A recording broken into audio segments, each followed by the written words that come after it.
কাঞ্চনজঙ্ঘা ক্রীড়াঙ্গনের বদলে অন্য কোনো জায়গায় আপনি কর্মসূচি করুন।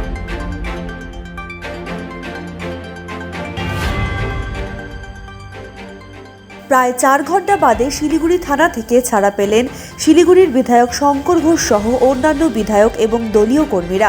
মুক্তি পেতেই শঙ্কর ঘোষ সংবাদ মাধ্যমের মুখোমুখি হয়ে বলেন, আমি চাইব এবার মুখ্যমন্ত্রী আগামীকাল বলুন যে খেলার মাঠে খেলা হবে। আমি প্রথম দিনই বলেছিলাম যে কোনো গাজুয়ারি মনোভাব দেখানোর কোনো প্রয়োজন ছিল না। আমাদের দাবিটা খুব সাধারণ ছিল যে কাঞ্চনজঙ্ঘা ক্রীড়াঙ্গনের বদলে অন্য কোনো জায়গায় আপনি কর্মসূচি করুন।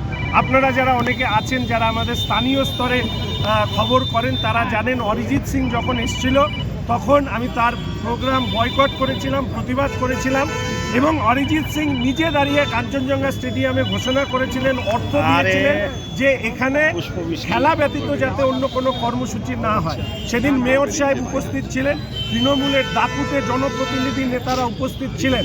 আমি খুশি হয়েছিলাম, অরিজিৎ সিংয়ের কথায় খুশি হয়েছিলাম। সেই সময় শাসক দলের নেতারা বলেছিলেন যে কাঞ্চনজঙ্ঘা স্টেডিয়ামে খেলা ছাড়া কিছু হবে না। তারপরে যখন মুখ্যমন্ত্রীর কর্মসূচি ঘোষণা হয়, আমি নিজে কাঞ্চনজঙ্ঘা স্টেডিয়ামে ফুটবল এবং ক্রিকেট লিগ খেলে বড় হয়েছি।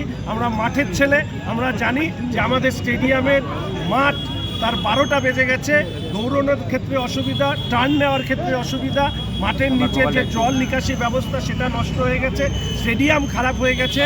উত্তরবঙ্গ মুখ্যমন্ত্রীর ফটো সেশনের জায়গা নয়, উত্তরবঙ্গ মুখ্যমন্ত্রীর গাজওয়ারির জায়গা নয়।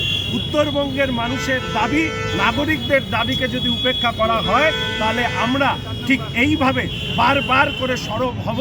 আমরা মনীষী পঞ্চানন বর্মার মাটির মানুষ, আমরা চিলা রায়ের মাটির মানুষ, আমরা হাঁটতে জানি না, ঝুঁকতে জানি না, আমরা আমাদের মেরুদণ্ড সোজা রেখে শাসককে তার ভাষায় কথা বলতে চাই। স্ট্র্যাটেজি নাগরিক সমাজের যেহেতু এই কর্মসূচি, স্বাভাবিকভাবে আমি আমার সাথে যারা সহযোগিতা করেছেন সেই খেলোয়াড় ক্রীড়াপ্রেমীদের সাথে কথা বলে ঠিক করব।